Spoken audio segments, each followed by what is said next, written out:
네, 이번 경제 언박싱은요. IT 분석의 신 이용수 대표님 모시고 오늘 반도체 시황 얘기 나눠보겠습니다. 어서 오세요. 안녕하십니까? 예, 뭐 이 얘기를 안 할 수가 없는데 오늘 새벽 속보에 따르면 엔비디아 젠슨 황 CEO가 삼성의 HBM을 테스트 중이며 기대가 크다. 이런 얘기를 했어요. 네네. 굉장히 이거 상당히 고무적인 얘기 아닙니까? 삼성이 좀 뒤늦게 뛰어들어가고 이게 엔비디아에서 인정을 받은 거 아니죠? 좋은 내용 같으시죠? 예. 네. 근데 사실 뭐 이게 실질적으로 좋은 내용은 아닙니다. 왜냐하면 네. 일단 SK 하이닉스가 먼저 들어가서 선점을 하고 있고요. 그렇게 알고 있죠. 그리고 마이크론이 먼저 양산에 들어갔습니다. 예. 그래서 정확하게 워딩이 지금 검증 진행 중이다. 네, 검증 진행 중이다라고 테스트 중인데. 네, 맞습니다. 그리고 기대감이 크다라고 이야기해서 이야기 뭐 좀 치우켜 세워주긴 했지만 사실 이게 작년 9월에 들어가야 되는 거였거든요. 아직까지 그런데 못 들어가고 있는 겁니다. 그렇군요. 예. 뒤늦게 이렇게 네, 맞습니다. 숙제가 크고 삼성이 삼성이 이제 1등이잖아요. 이걸 해결을 해야 되네, 그죠? 맞습니다. 네? 1등 업체가 지금 네. 세 번째로 들어가는 겁니다. 그렇군요. 네. 엔비디아가 이 엔비디아의 동향은 정말 반도체 시장에서는 뭐 가장 핵심 뭐 이슈고 뉴스만 나오면 이제 눈여겨보고 하는데 21일까지 세계 최대 AI 컨퍼런스인 엔비디아 GTC 행사가 지금 열리고 있잖아요. 네, 맞습니다. 근데 이제 여기서 이제 반도체 주가 상승, 뭐 반도체에 대한 이슈 다시 한번 지금 메이드가 될 것이다 이런 기대도 있고, 엔비디아가 특히 이번 행사에서 차세대 AI 칩인 B200을 공개했다. 이 어떤 칩입니까? 이제 지금은 호퍼라는 아키텍처 기반으로 만들어지는 거고요. 예. 이게 4나노 공정은 똑같습니다. 근데 이제 설계가 훨씬 개선되면서 성능이 기존의 호퍼, 우리 지금 주력 칩인 H100이라는 칩이 있는데요. 네. 요거 대비해서 최대 성능이 한 30배까지 낼 수 있다. 오. 네, 이야기하는데 30배까지는 모르겠고 최대한 5배 칩당 성능으로 보면 그렇군요. 한 4-5배 정도는 성능이 좋은 것 같습니다. 예. 네, H100 대비해서 좋은 것 같고 예. 그리고 이제 지금 AI 데이터 센터 때문에 전기 소모에 대해서 굉장히 많은 걱정들이 있거든요. 그렇죠. 데이터 센터에서 너무 많은 전기들이 사용됩니다. 네네. 우리가 구글에서 검색 한번 하면 0.3W 정도의 전기가 소모되거든요. 네. 근데 우리가 생성형 AI, 그러니까 챗GPT 같은 데다가 질문하면 답변해 주잖아요. 네. 예, 이게 한 2.9W 들어갑니다. 한 10배 가까운. 10배입니다. 그런데 이게 또 이미지를 만들어 달라 그러면 예, 텍스트보다 수십 배 또 들어갑니다. 아, 그 정도로 전력이 많이 드는지 몰랐어요. 그래서 그렇게 말씀해 주시니까 알겠네요. 그래서 이거 B200을 쓰면 전기 소모를 동일 컴퓨팅 파워당 25분의 1 수준으로 줄일 수 있다라고 이야기했습니다. 그렇군요. 네. 아, 획기적인 이제 컴퓨터 칩이라고 봐야 되는데. 네네. 이번 어쨌건 행사에는 글로벌 IT 기업이 총출동했다고 하는데 당연히 우리나라 삼성전자, SK하이닉스 참여했고, 삼성전자는 이번 행사에서 HBM 판도를 뒤집게 하는 제품을 내놓겠다. 근데 이게 방금 말씀드린 그 네네, 모델명이 맞습니다. 모델명은 제가 말씀 안 네. 드렸는데 그거죠? HBM의 B100, B200 시리즈에 들어가는 거고요. 네.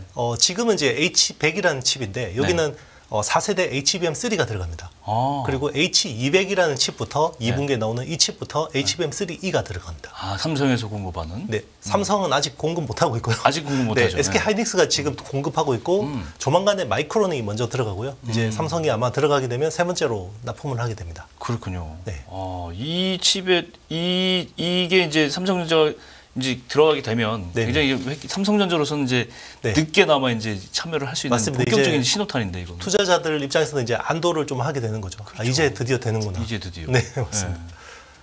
결국은 이렇게 되면 삼성전자가 HBM의 5세대 네네. HBM3E라는 모델을 네네. 공급을 하게 되면 이제 본격적으로 이제 엔비디아뿐 아니고 미국 반도체 업체들하고 같이 이제 공급 전략에 나서 공급을 시작하게 될 거 아니에요. 네네, 맞습니다. 예. 일단 지금 뭐 엔비디아가 제일 큰 고객이라고 보시면 그렇죠. 되고요. 일단 엔비디아한테 들어가는 게 제일 중요하고요. 그리고 이제 지금 타도 엔비디아를 외치고 있는 회사가 AMD입니다. AMD. 네, MI300 그 시리즈를 가지고 예. 지금 엔비디아를 대체하려고 하고 있고, 예. 그리고 요즘에는 보면 이제 자체 설계칩, 빅테크들이 자체 설계칩을 많이 하고 있는데, 어허. 이제 그런 쪽에서도 HBM 수요가 앞으로는 많이 늘어날 것 같습니다. 그렇죠. 네, 그런 쪽 시장도 많이 눈여겨보고 있습니다. 그렇군요. 결국 그렇게 하면 삼성전자가 이번에 늦게 뛰어들어도 이 부분에서 굉장히 뭐 황금알을 낳는 거위 역할을 할 수 있는 부문이 될 것 같은데. 네네. 근데 이제 SK 하이닉스는 이미 지금 이거를 하고 있단 말이에요. 맞습니다. 뭐 앞서 가고 있어요 이미. 네네. 사실상 엔비디아의 이제 HBM3 이 제품을 독점을 하고 있다 이렇게 봐도 되는데. 네, HBM3까지 독점이었고요. 네. 3E도 아직까지는 독점인데. 아직까지는 독점. 네, 근데 이제 마이크론이 2분기부터 납품을 하겠다라고 했습니다. 그렇기 때문에 이제 마이크론은 이제 어느 정도 확정은 된 것 같은데, 근데 마이크론 납품하는 물량이 아주 미미합니다. 아 그래요? 네, 엄청 미미한 수준이고 네, SK 하이닉스가 납품하는 비중의 한 10분의 1 수준도 안 될 겁니다. 네, 그렇기 때문에 지금은 물량적인 면에서는 엔비디아 입장에서는 삼성이 빨리 들어와 주는 게 제일 좋은 거죠. 그렇군요. 네. 어쨌건 뭐 SK 하이닉스는 좀 상대적으로 다른 업체에 비해서는 여유가 좀 있어요. 이미 선정하고 있기 맞습니다. 때문에 그죠? 그리고 이제 생산성이 좋습니다. 수율이라고 하잖아요. 예. 이제 그 10개를 만들면 이게 수율이 정상품. 네, 정상품이 나와야 되는데 사실 지금 HBM을 가지고 돈을 버는 유일한 회사는 SK 하이닉스라고 볼 수 있고요. 네. 그런데 SK 하이닉스 수율도 그렇게 높은 편도 아닙니다. 그래요? 70% 정도밖에 냅니다. 3개 하면 2개 건지는 거네요, 거의. 그렇죠, 맞습니다. 10개 만들면 이제 3개 버리고 그렇죠. 7개 쓰는 건데 그렇죠. 그럼 다른 회사들은 더 처참하다는 거죠, 수율이. 네. 그럼 생산성 면에서 굉장히 뭐 떨어지는 건데 그러면. 맞습니다. 근데 수율이 70%인데 예. 그 매출을 팔면 영업이익이 한 절반 남습니다. 수율 높이면 그러면 다 고스란히 이익으로 다 네네, 들어오겠네요. 맞습니다. 아, 그럼 그거를 거의 해결하는 게 굉장히 뭐 그 관건이라고 보여지는데 어쨌든 우리나라는 SK 하이닉스 이제 삼성전자가 이제 들어가고 저는 이 기사를 보고 굉장히 생소했는데 두산이 반도체 핵심 소재를 공급한다 이런 기사를 봤는데 두산전자죠 정확하게? 네네 맞습니다. 엔비디아 차세대 AI용 반도체 핵심 소재의 단일 공급업체로 지정이 됐고 그게 이제 CCL이라고 하는 걸 공급하는 건데 네네. 이게 이제 보니까 네. 인쇄를 구입한 PCB의 핵심 소재라고요? 네네 맞습니다. 그러니까 PCB라는 게요. 그 어떤 에폭시 기반의 고분자에다가 네. 동박을 이렇게 적층을 해서 그렇죠. 네네. 네. 거기에 이제 그 회로만 남기고 이제 식각으로 다 날려버리거든요. 그런 것들을 또 적층해서 쌓으면 이제 우리 녹색 기판 있잖아요. 예. 그게 PCB가 되는 거거든요. 네. 근데 그게 동박이 굉장히 얇고 잘 이렇게 그 회로가 잘 나와야 되는데 그러려면 CCL 성능이 굉장히 좋아야 됩니다. 특히나 이제 지금 AI 반도체 같은 경우는 그렇기 때문에 그런 쪽에서 굉장히 쾌거라고 볼 수 있습니다. 그렇군요. 네. 그러면 뭐 두산이 결국은 두산전자가 이걸 공급하게 되면 결국은 이 엔비디아 공급뿐 아니라 다른 데서도 활용할 수 있는 확장성이 있나요, 이게? 맞습니다. 지금 뭐 그 CCL 같은 경우는 네. 그 고급 기판, 네. 지금 이제 AI 때문에 고급 기판 수요가 굉장히 많이 증가하고 있거든요. 그렇죠. 네, 그런 쪽에서 확장성이 굉장히 크다고 볼 수 있어요. 근데 지금 고급 기판 시장을 일본 회사들이 장악하고 있거든요. 뭐 일본의 이비덴이나 이제 신코 덴키라는 회사들이 주로 아주 제일 비싼 거는 이런 회사들이 하고 있고, 예. 그거보다 이제 약간 1.5군 정도 되는 회사가 이제 삼성전기나 대만의 유니마이크론 요 정도거든요. 근데 이제 국내에서 이제 어떤 소재 어떤 딴에서 이런 두산전자 같은 회사들이 계속 나와서 기술을 백업해주면 삼성전기 같은 회사들이 좀 더 이제 더 성장할 수 있는 어떤 밑거름이 될 수 있습니다. 아니 말씀을 해주셨으니까 그런데 지금 일본이 AI 반도체를 기점으로 해서 반도체 소재 특히 소재 업체들이 굉장히 많이 부상을 하고 있어요. 네네. 일본 업체들이 솔직히 IT 업계에서 부상하는 거는 굉장히 이례적인 거거든요. 네네. 일본이 이제 국가적으로도 이제 다짐을 한 것 같고 정말 우리나라가 하고 있는 밸류업을 일본에서는 반도체 중심으로 AI 반도체 관련 중심으로 하고 있는 것 같은데 그건 네네. 어떻게 보세요, 지금? 원래 그 일본이 이제 반도체 소자, 그러니까 네. 반도체를 만드는 기술은 사실 거의 이제 없죠. 네, 없습니다. 네. 왜냐하면 그동안에 40나노 수준까지밖에 없었거든요.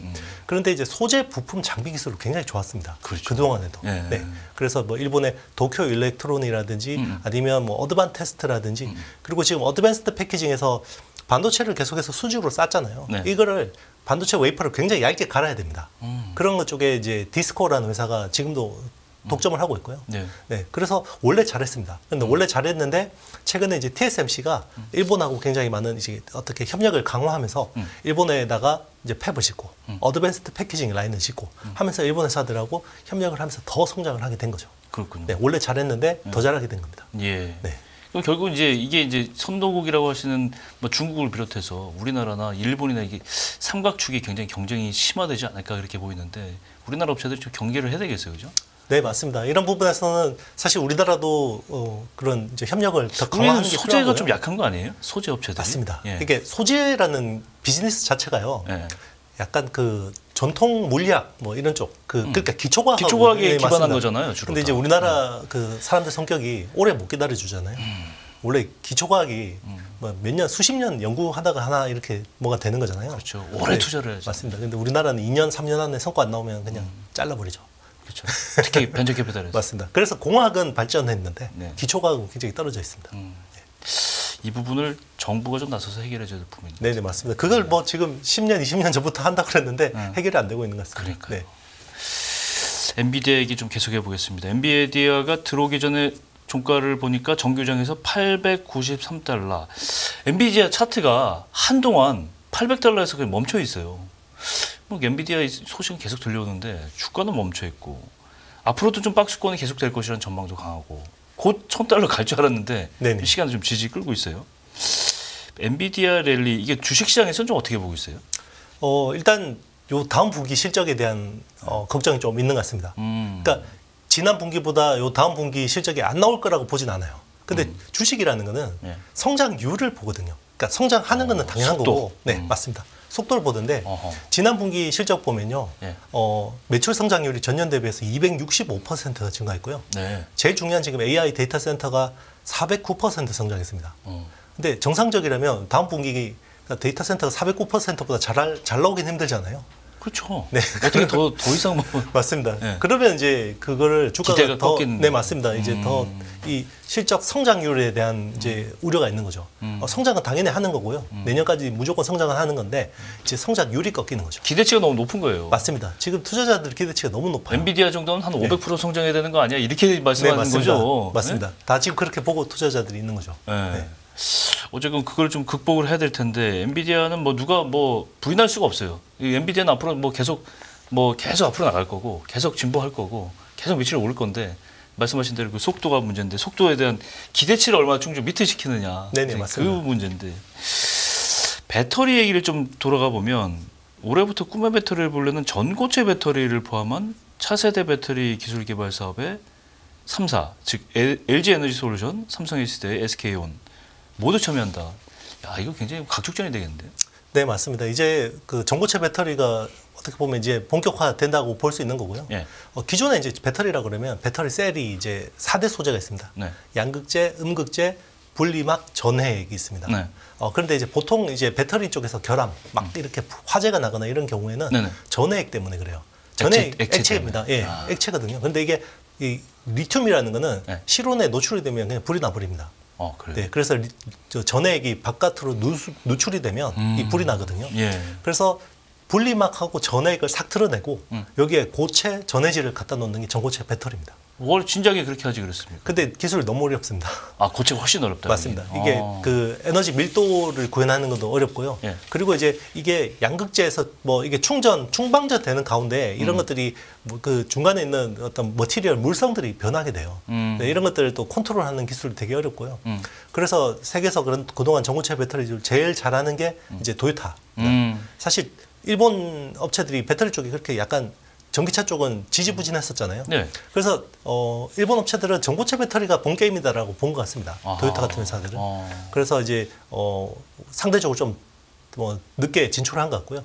그리고 이제 전 세계에서 보면 일본 다음으로 전고체 배터리 기술이 뛰어난 회사가 삼성입니다. 삼성. 그래요. 네, 맞습니다. 다행이네요. 그래도. 삼성이 굉장히 많은 IP 특허들을 가지고 있고요.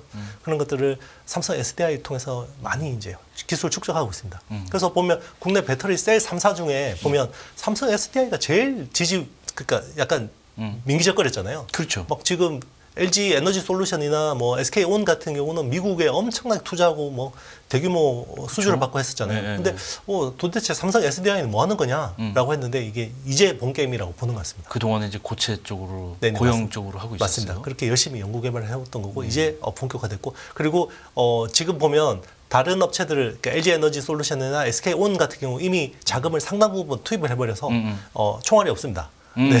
고체 쪽으로 이 투입을 해야 될 총알이 SDI도 없어요. 이제 총알이 아직까지 안 쏜 총알이 남아 있기 때문에 그렇게 보고 있습니다. 전화위복이라고 해야 되나 세용지 말아야 네, 되나. 뭐 기다린 거죠. 네, 웅크리고 그렇죠. 기다린 것 같습니다. 아니, 이런 비유를 좀 하면 어떨까 싶은데 액체 배터리가 이제 그동안의 메인이었으면 네네. 이제부터는 이거 완전 액체 배터리를 단점이 많으니까 이제 앞으로 사장이 돼버리고 고체 쪽으로 스탠다드가 쭉 갈 수도 있는 거 아니에요?